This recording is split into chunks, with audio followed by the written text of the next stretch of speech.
Около 4 миллиардов рублей за прошлый год вложили в развитие Коми социальные партнеры. На территории республики реализуются 44 крупных проекта в различных отраслях экономики с общим объемом инвестиций свыше 990 миллиардов рублей.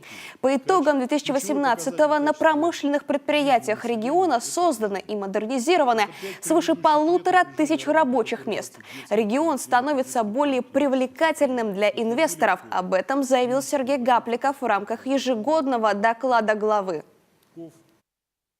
Я уверенно могу сказать, что мы сегодня твердо стоим на ногах. Может, пока, конечно, звезд с небес и не хватаем, но экономическая ситуация у нас стабильная и социальная повестка реализуется. Мы научились отвечать за непростые ситуации, вызовы времени и, конечно, решать задачи в условиях ограниченных ресурсов. В ближайшие 6 лет в республике есть необходимые условия для выполнения национальных проектов, предусмотренным 204-м стратегическим указом президента. Но главное, у нас есть люди, которые, засучив рукава, работают каждый на своем рабочем месте, думают о республике и ее развитии. На таких людей мы опираемся в первую очередь.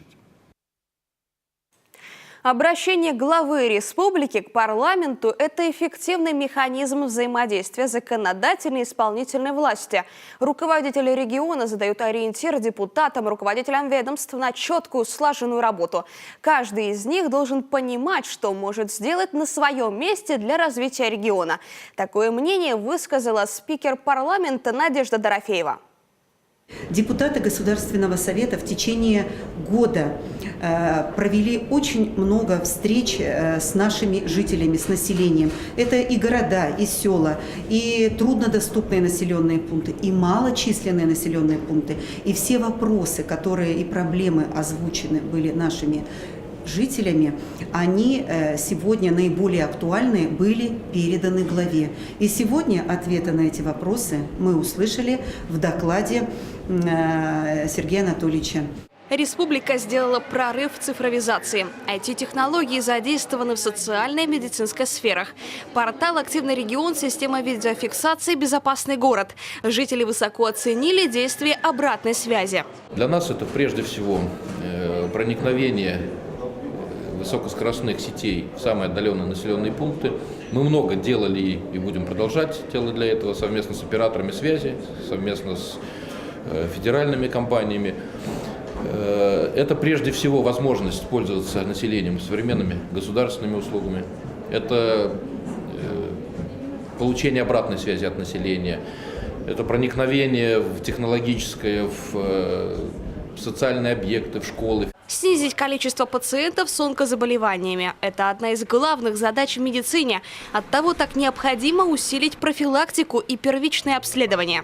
Президент Путин поставил, касаясь моей, так сказать, больной темы, это проблема онкологических заболеваний.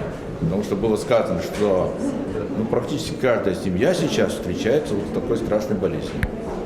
И в республике вот последние годы сделано столько, сколько было не сделано за предыдущие 15 лет.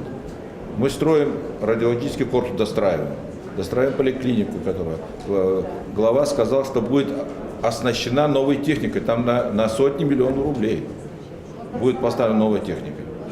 Поэтому обращение к жителям не ждать, когда у тебя заболеет. Вот самое главное. Это было тоже сказано главой о том, что надо усилить направление профилактики.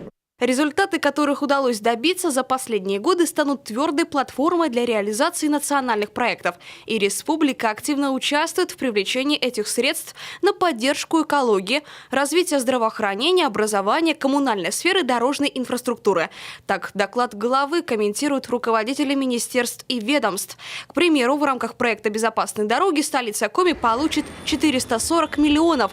В сфере культуры только подтвержденное участие федерального центра более полумиллиарда на ближайший год. В том числе, конечно же, это большая задача по модернизации нашего библиотечного пространства.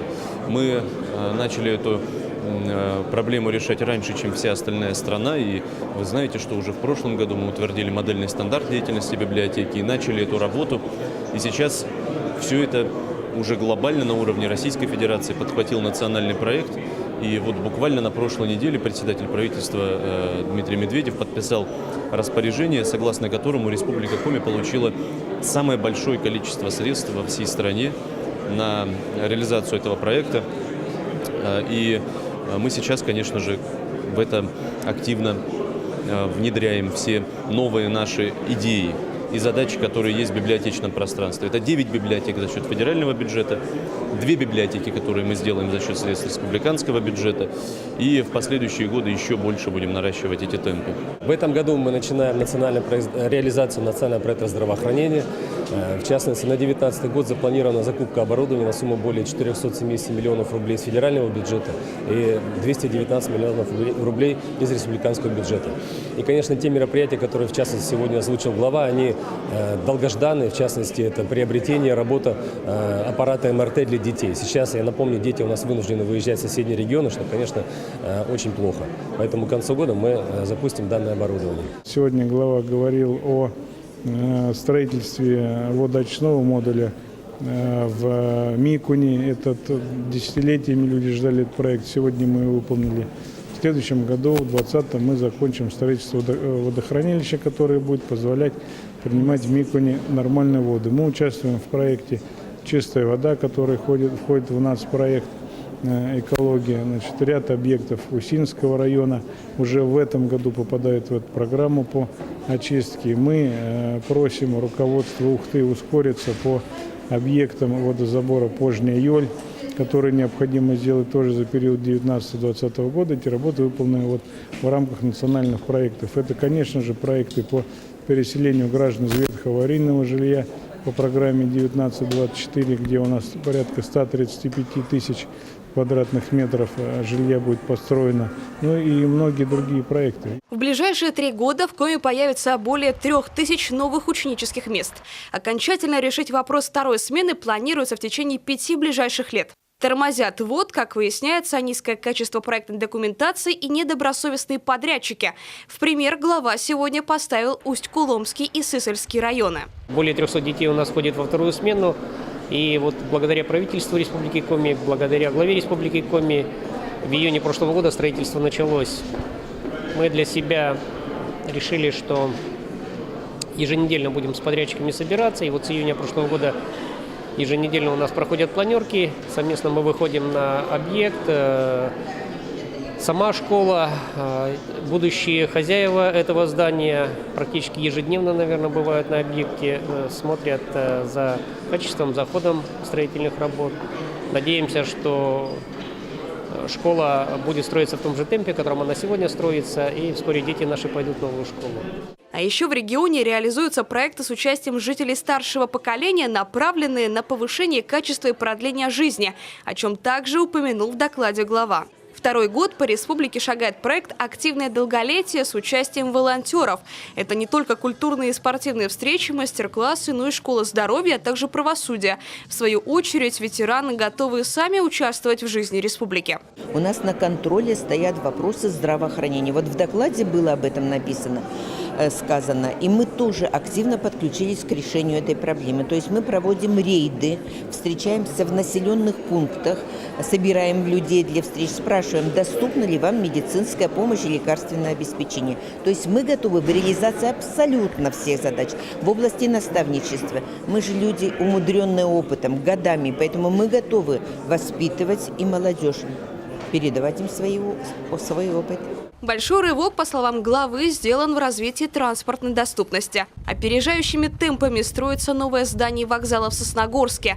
Благодаря поддержке «Газпрома» отремонтирована взлетно-посадочная полоса, перрон и здание аэропорта Ухты. Также в прошлом году правительством совместно с РЖД запущен экспресс Сыктывкар-Усинск. Он сократил время в пути более чем на 10 часов. Сегодня наши жители быстрее добираются и решают свои вопросы в Сыктывкаре. Ведь это не только в Сыктывкар, это и для Печоры хорошо, и для Ухты хорошо. То есть мы проделали большую работу, да, и за это, конечно, отдельное большое спасибо руководству республики.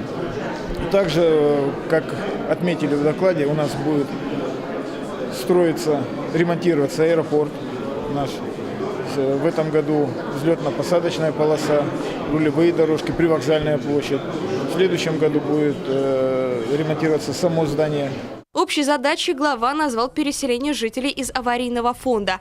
Четверть домов в республике по-прежнему с высоким износом, свыше 60%. Несмотря на то, что 5-й этап программы выполнен в полном объеме. Только в Карткирусский район в ближайшие 6 лет на эти цели поступит почти 670 миллионов рублей. Это позволит не только обеспечить жителей квадратными метрами, но и наладить инфраструктуру. Это позволит нам в буквальном смысле слова изменить облик наших населенных пунктов. Но там порядка 110 домов ветхих снесем, переселим больше 700 жителей и построим на эти средства, пока вот ориентировочно по сегодняшним, значит, прикидкам, нормативам, более 13 тысяч квадратных метров жилья. Вот. И кроме этого, вот вся эта работа, она ведь еще имеет синергетический эффект. То есть там параллельно с этим развиваются смежные отрасли, связанные с малым предпринимательством, с развитием и предоставлением товаров, услуг. Глава выделил руководителей передовиков на местах по работе с народным бюджетом. Назвал его тестом власти на умение слышать людей. В лидерах руководителя Усть-Коломского, Прилузского, Ударского, Сысольского районов, которые душой болеют за результат, помогают готовить заявки, поддерживают сельчан. Население не только обсуждает эти проекты и этот бюджет, и оно вкладывает свои средства, если только в 2018 году вклад населения был 20 тысяч рублей, то уже в 2019 году она составляет более 60 тысяч рублей. Это существенная сумма, поэтому население контролирует исполнение этих проектов.